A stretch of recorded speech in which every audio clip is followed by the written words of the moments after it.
Ассалаумағалейкум, құрметті достар, бауырлар. 15 мамыр отбасы мерекесі құтты болсын. Қазақ еліндегі барша отбасыға береке, бірлік, бақыт тілейміз.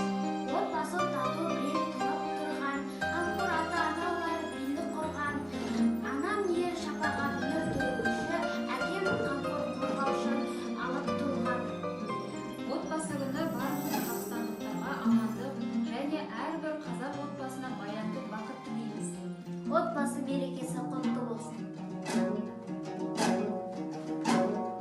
Халықта баққан атақтар, сыртыңдап мүлгиді бақтар, кең далам құшағын жайып, есіңде қауышқан шақтар, мөлдіреп жұлдыздай көзің, жүректі тербетті сезім, біз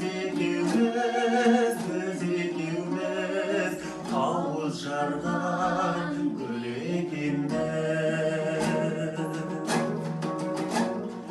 Жастықтың жан сырын ашқан, нұрланған айлы түн аспан, мейірбан пәктігін жырлап, сел болып көңілім тасқан, мөлдіреп жұлдыздай көзің, жүректі тербетті сезім, біз